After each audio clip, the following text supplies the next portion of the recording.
Oi, gente.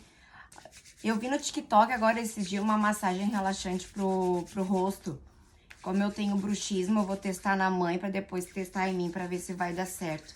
E daí depois eu passo a receitinha pra vocês.